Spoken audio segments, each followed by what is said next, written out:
Assalamualaikum warahmatullahi wabarakatuh.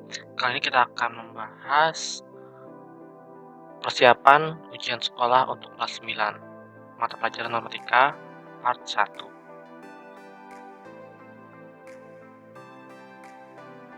Sebelum memulai pembelajaran, ada baiknya kita berdoa terlebih dahulu agar ilmu yang kalian pelajari dapat bermanfaat ya. Berdoa dimulai.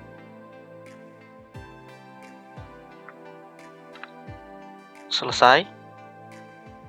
Bagi kalian yang suka membaca artikel, kalian bisa menuju ke website liquidor.blogspot.com.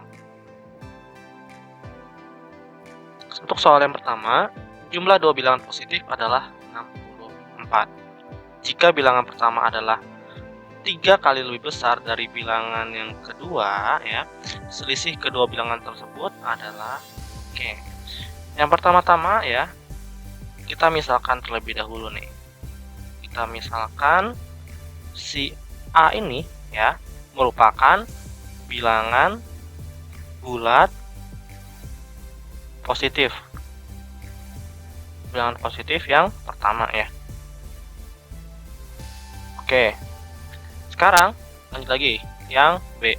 Yang B ya, gitu saja. Ini juga merupakan bilangan bulat positif kedua. Oke, sekarang kita akan melihat kalimat ya, melihat kalimat dan menyajikannya ke dalam bentuk matematika. Nah, kita lihat nih, kita tulis nih kalimat ini nih. Jumlah dua bilangan positif adalah 64.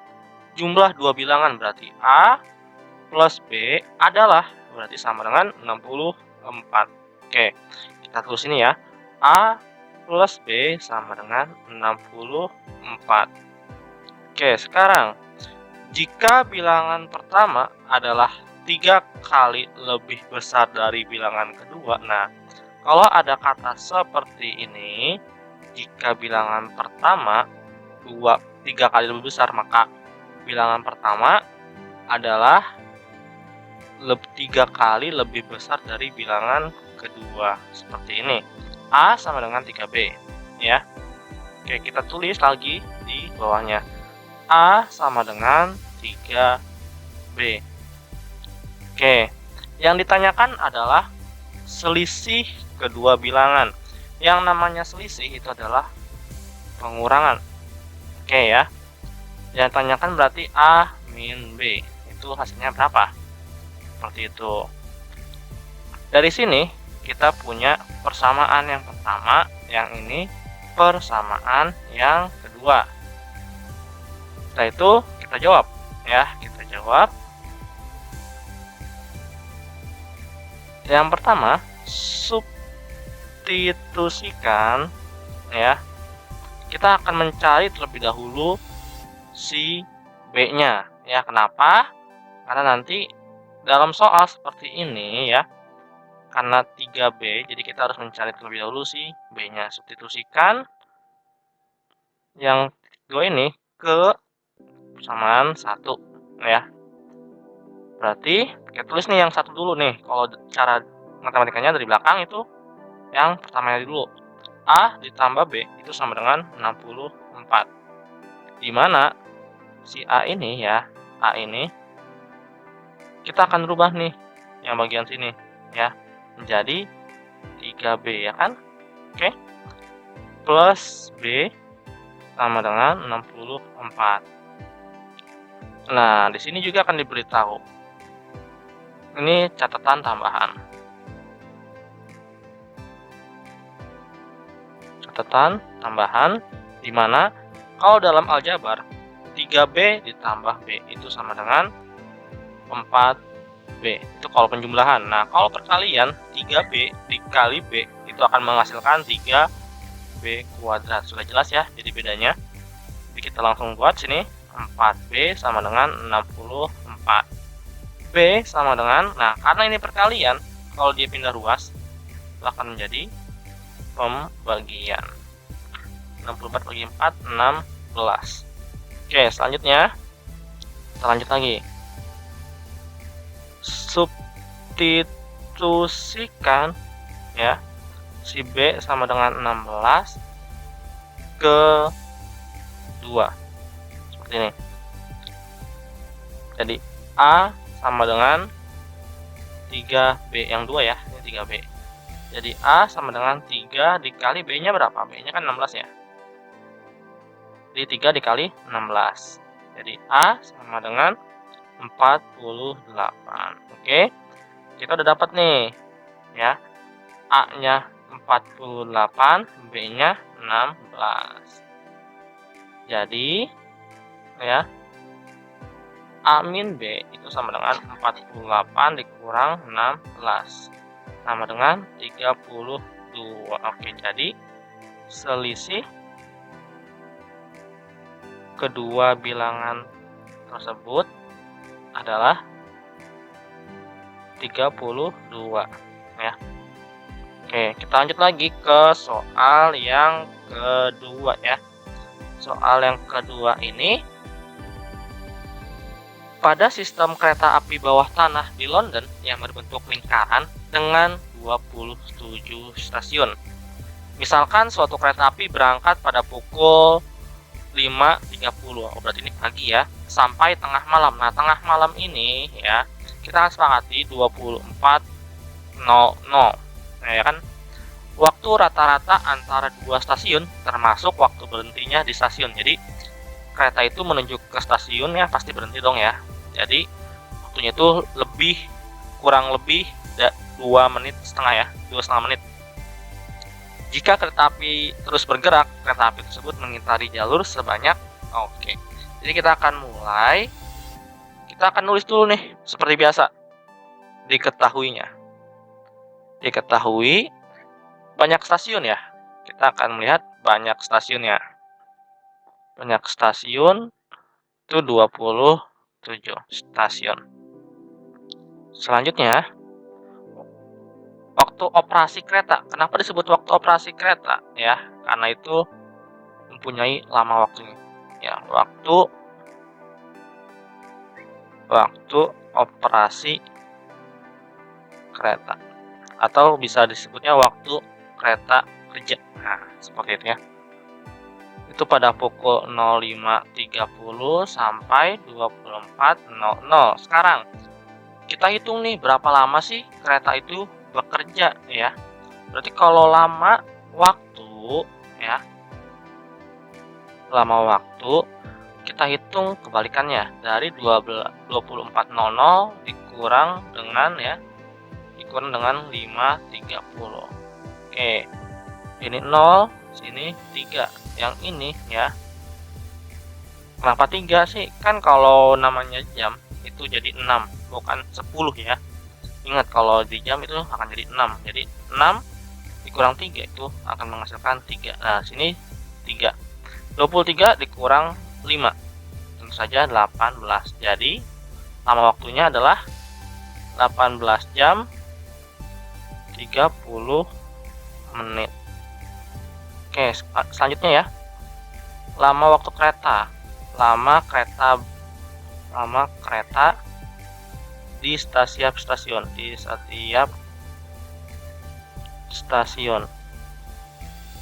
Itu kan 2,5 menit ya. Atau 2,5 menit. Nah, seperti ini. Kita lanjut lagi.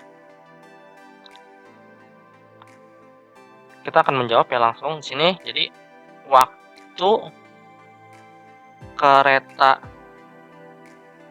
beroperasi itu kan 18 jam 30 menit ya. 30 menit. Nah, sekarang kita akan merubah 18 jam ini ke menit. Dalam waktu 1 jam itu kan 60 menit ya. Berarti kalau dia 18 jam itu sama dengan 60 dikali 18. Jadi 1080 ya. Nah, berarti kalau kita rubah kan di sini jadi 1080 ditambah dengan 30. Ini semuanya nantinya menit ya. Jadi 1110 menit. Oke. Jika setelah seperti ini ya, sekarang waktu rata-rata kereta berhenti. Nah, waktu rata-rata kereta berhenti antar dua stasiun.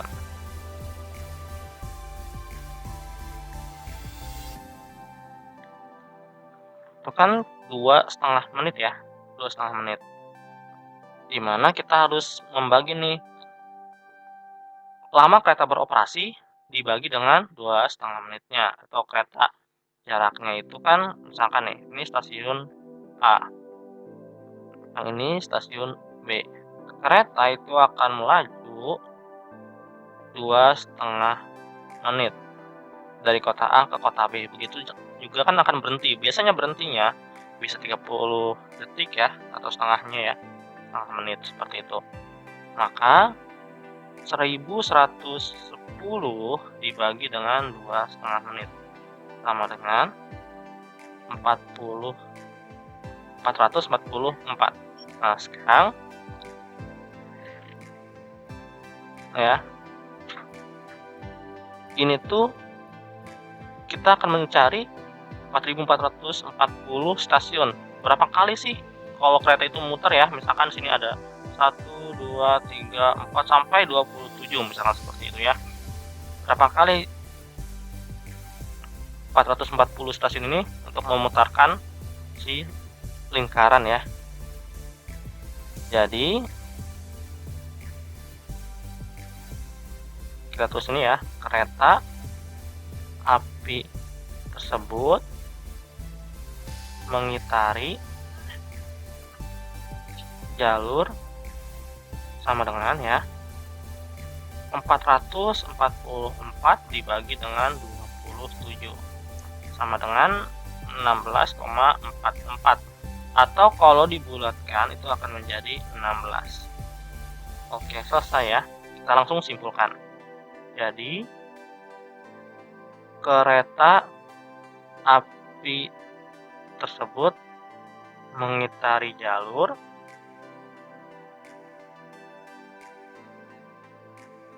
sebanyak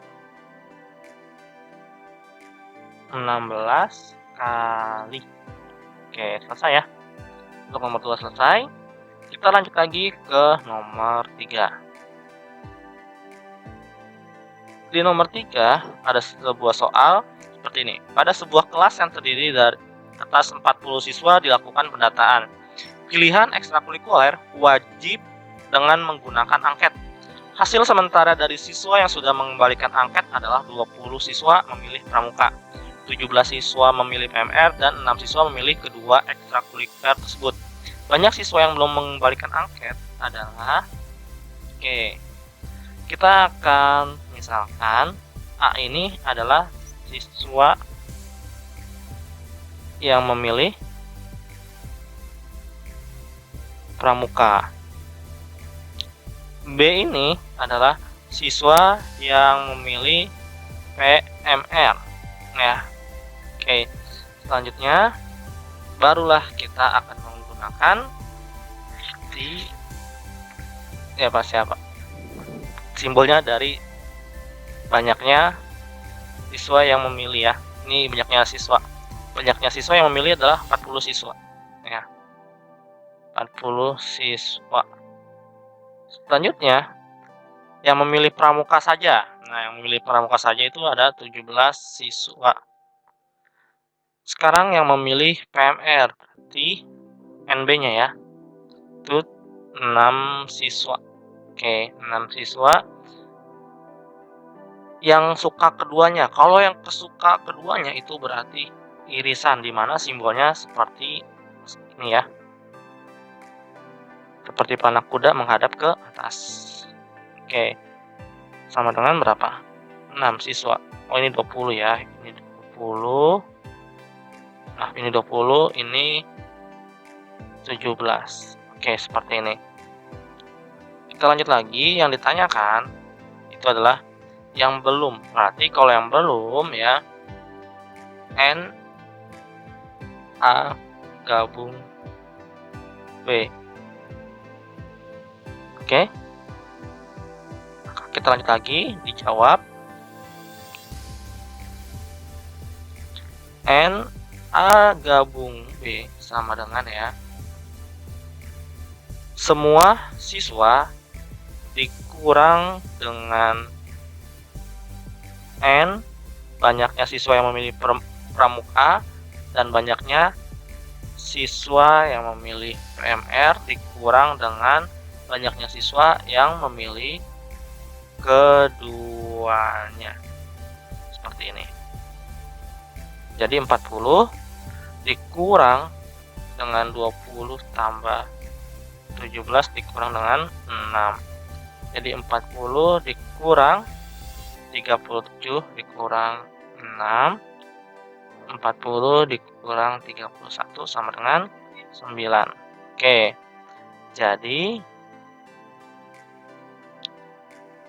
banyak siswa yang belum mengembalikan angket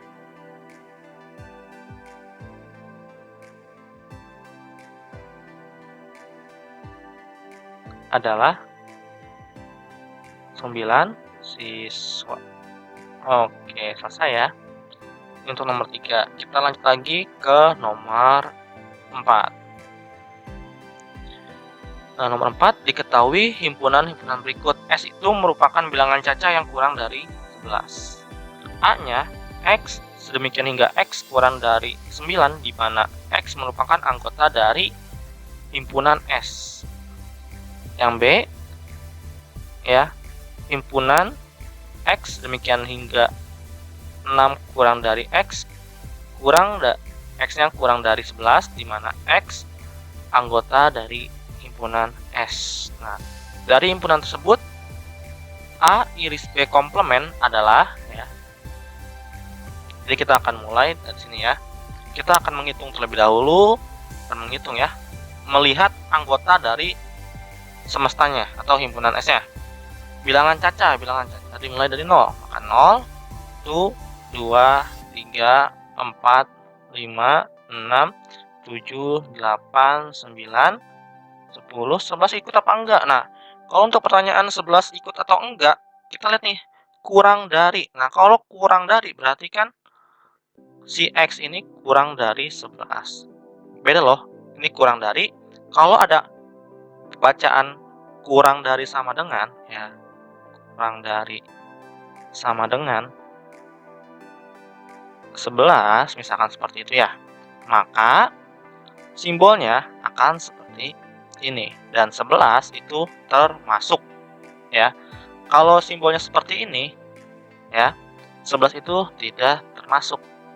Oke, kita lanjut lagi untuk yang himpunan A ya. Untuk himpunan A, dimana X ini kurang dari 9 ya, X-nya kurang dari 9, maka 0, 1, 2, 3, 4, 5, 6, 7, 8. Lagi-lagi karena dia kurang dari saja ya, makanya tidak ikut 9-nya. Sekarang lanjut lagi nih. X-nya di antara 6 sampai 11. Maka ya, kita buat 6-nya masuk. Kenapa? Karena dia ada sama dengan di bawahnya. 6, 7, 8, 9, 10. Kenapa 11 tidak masuk? Karena dia tidak ada sama dengannya. Oke. Sekarang kita akan melihat dulu A iris B-nya. A iris B ya, di mana A itu yang sama dengan B anggotanya. Maka 6 sama ya. Di sini dengan B. 7 juga sama. 8 juga sama. Ya, maka kita tulis di sini 6, 7, 8. Nah, tetapi karena ada komplement ya, komplement berarti di antara bilangan selain 6, 7, 8, 9. Bilangan selain 6, 7, 8, 9 apa kalau ada komplementnya? Berarti 0, 1, 2, 3 ya, 4, 5, 6 kan ada ya sini enggak, berarti nggak usah masukin. Lanjut lagi ke 9, 10. Oke, selesai ya. Jadi jawabannya seperti ini. Ini untuk nomor 4. Kita lanjut lagi ke nomor 5.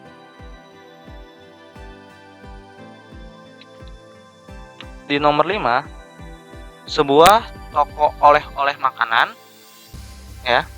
Pajak pembeli barang sebesar 10% ditanggung pembeli.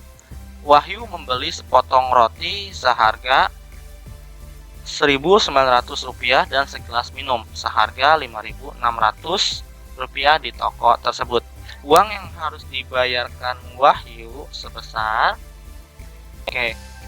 sekarang kita lihat dulu nih belinya ya. Belinya itu kan tadi Rp1.900, dia kan membeli sepotong roti dan segelas minuman, berarti ditambah dengan 5.600. Harganya jadi 15.500 ya. Di total yang dia beli roti dan minum itu 5.500. Sekarang pajaknya itu kan ditanggung oleh pembeli, berarti pajaknya tadi 10%. Maka uang yang harus dibayar Wahyu ya, uang yang harus dibayar Wahyu itu sama dengan 100% ditambah 10% dikali dengan 15.500. Jadi kan ini 100% tambah 10% itu 110% dikali dengan 15.500. Maka akan menghasilkan berapa? Kalau dia persen kan berarti 110/100 dikali dengan 15.500. Ini dikali ya. Ini coret, ini coret. Berarti tinggal 110 dikali dengan 155. Itu akan menghasilkan 17.050. Oke, selesai ya. Jadi uang yang harus dibayar Wahyu adalah Rp17.050. Oke, selesai ya. Nah, ini untuk part 1. Silakan nanti kalian lanjut lagi ke video part 2-nya. Sebelum mengakhiri pembelajaran, ada baiknya kita berdoa dahulu agar ilmu yang kalian pelajari dapat bermanfaat. Berdoa dimulai. Selesai. Terima kasih telah menyaksikan video part 1 ini. Assalamualaikum warahmatullahi wabarakatuh.